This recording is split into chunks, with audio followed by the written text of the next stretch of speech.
प्रभु श्री जगन्नाथों कृपारु ताहा एबे सुरक्षित एवं उचित स्थान रे पहुंची सारी।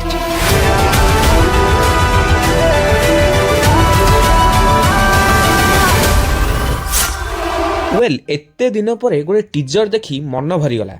द मिलेट डायरी एही सिनेमा रे आम ओडिया इंडस्ट्री रो मेगा सुपरस्टार सिद्धार्थ महापात्र भी एथिरे एक्टिंग करछंती। दर्शक बंधु डायरेक्टर राजेंद्र मोहन आम इतिहास आम ओडिशा आम साहित्य आम महाप्रभु जगन्नाथ को नहीं ए सिनेमा को बनैछंती। एही टीजर रे गोटे मिलेट डायरी विषय रे कहा जाउछि। ए डायरीटा कोन एवं ए डायरीटा कोन करि पारे एटा तो आमे मूवी आसिले जानिबा, किंतु एथिरे एमिति कोन अछि कि ए डायरी को समस्त खोजुछंती। एथिरे VFX द्वारा पुनर्जन्म को भी देखा होईछि। सबुठु बेस्ट थिला एही टीजर रो VFX एंड ग्राफिक। माने सीरियसली जो स्टार्टिंग रे VFX आ ग्राफिक माने आपण मानको विश्वास हेबोनी कि आपण माने गोटे ओडिया मूवी रो टीजर देखुछंती। मात्र 1 कोटी रो बजेट रे एही सिनेमाटी को बना होईछि। माने आपण माने भाबंतु 1 कोटी तो अलगा इंडस्ट्री पई ताको कास्टिंग रे ही पळेबो। आउ हां कास्टिंग रु मन पइला एही मूवी रो कास्ट रे सिद्धार्थ महापात्र, अभिषेक पंडा,